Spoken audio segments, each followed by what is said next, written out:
हाय दोस्तों, UPSC optional के लिए एक नया चैनल जिसमें हम आपको बताएंगे यूपीएससी हिंदी साहित्य ऑप्शनल के पेपर 1 और पेपर 2 के समस्त टॉपिक्स और डिटेल में। तो आइए हम जानते हैं कि यूपीएससी पेपर 1 में हिंदी साहित्य की कौन कौन से विषय हैं। तो इसको 2 खंडों में बांटा गया है, खंड का और खंड खा। खंड का में मात्र हिंदी भाषा और नागरिक लिपि का इतिहास हमें देखना होगा, और खंड खा में हिंदी साहित्य का इतिहास, कथा साहित्य का इतिहास, नाटक और रंगमंच, आलोचनाएं, गद्य की विधाएं। चलिए जल्दी से देखते हैं हम खंड का सिलेबस। हिंदी भाषा और नागरिक लिपि का इतिहास, इसके अंतर्गत हमको 11 टॉपिक्स पढ़ने होते हैं। आइए देखते हैं वो 11 टॉपिक्स कौन कौन से होंगे।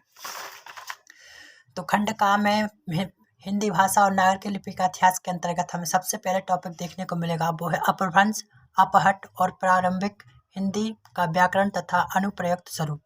इसके बाद हमें सेकंड टॉपिक देखना होगा, मध्यकाल में ब्रज और अवधी भाषा का साहित्यिक भाषा के रूप में विकास। इसके बाद हमें थर्ड देखना होगा, सिद्ध साहित्य, खुसरो, संत साहित्य, राहिम आदि कवियों और दक्षिणी हिंदी में खड़ी बोली का प्रारंभिक स्वरूप। इसके बाद हमें चौथा देखना होगा, 19वीं सदी में खड़ी बोली और नागरिक लिपि का विकास। इसके बाद हमें देखना होगा, हिंदी भाषा और नागरिक लिपि का मानकीकरण। स्वतंत्रता आंदोलन के दौरान राष्ट्रभाषा के रूप में हिंदी का विकास, भारतीय संघ की राजभाषा के रूप में हिंदी का विकास, हिंदी भाषा का वैज्ञानिक और तकनीकी विकास, हिंदी की प्रमुख बोलियां और उनका परस्पर संबंध, नागरिक लिपि की प्रमुख विशेषताएं और उसके सुधार के प्रयास तथा मानक हिंदी का स्वरूप, मानक हिंदी की व्याकरणिक संरचना। पेपर 1 और खंड का के अंतर्गत हिंदी भाषा और नागरिक लिपि का इतिहास के अंतर्गत हमें 11 टॉपिक्स पढ़ने होंगे। आइए अब हम बात करते हैं खंड का की। खंड खा में सबसे पहले हम देखेंगे हिंदी साहित्य का इतिहास। हिंदी साहित्य के इतिहास के लिए हिंदी साहित्य की प्रासंगिक और महत्व तथा हिंदी साहित्य के इतिहास लेखन की परंपरा हमें देखनी होगी। हिंदी साहित्य के इतिहास के निम्नलिखित 4 कालों में साहित्य प्रवृत्तियां हैं। इन 4 कालों को हम देखते हैं। 4 काल में सबसे पहले हमें देखना होगा आदिकाल। आदिकाल की प्रसिद्ध रचना सिद्धनाथ और रासो साहित्य, जिनके प्रमुख कवि चंद्रवरदाई, खुसरो, हेमचंद विद्यापति। दूसरा देखना होगा भक्तिकाल। भक्तिकाल की संत काव्य धारा, सूफी काव्य धारा, कृष्ण भक्ति और राम भक्ति धारा के प्रमुख कवि कबीर, जायसी, सूर और तुलसी। तीसरा देखना होगा रीतिकाल, रीतिबद्ध काव्य, रीति मुक्त काव्य।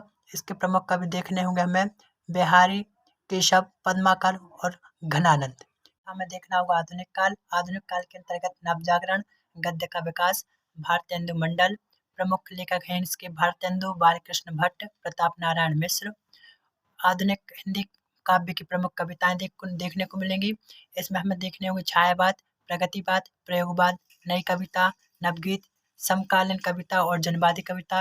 इनके प्रमुख कवि हैं मैथिली शरण गुप्त, जयशंकर प्रसाद, सूर्यकांत त्रिपाठी निराला, महादेवी वर्मा, रामधारी सिंह दिनकर, सच्चिदानंद बादशायन अज्ञेन, गजानन माधव मुक्तिबोध। इसके बाद हमें देखने होंगे कथा साहित्य, और कथा साहित्य के लिए हमें उपन्यास और अर्थातवाद। हिंदी उपन्यास का उद्भव और विकास। प्रमुख उपन्यासकार प्रेमचंद, जैनेन्द्र, यशपाल, रेणु और भीम साहनी। हिंदी कहानी का उद्भव और विकास। और हिंदी कहानी उद्भव और विकास के प्रमुख कवि हैं प्रेमचंद, जयशंकर प्रसाद, अज्ञे, मोहन राकेश और कृष्णा सूक्ति। इसके बाद देखना होगा हमें नाटक और रंगमंच।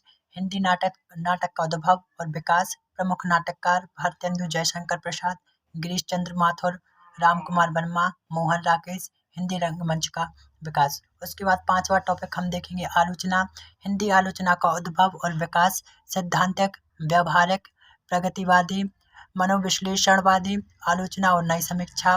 प्रमुख आलोचक देखेंगे रामचंद्र शुक्ल, हजारी प्रसाद द्विवेदी, रामविलास शर्मा और नगरेंद्र। इसके बाद हम लास्ट टॉपिक देखेंगे हिंदी गद्य की अन्य विधाएं, जिसमें ललित निबंध, रेखा चित्र, संस्मरण, यात्रा वृत्तांत। तो इतने टॉपिक्स हमें जो 2 खंडों में बांटे गए हैं, खंड का और खंड खा के अंतर्गत जीएस पेपर में पढ़ने होंगे। इन पर हम विस्तृत चर्चा करेंगे वीडियो के माध्यम से, जो जल्दी अपलोड होगी।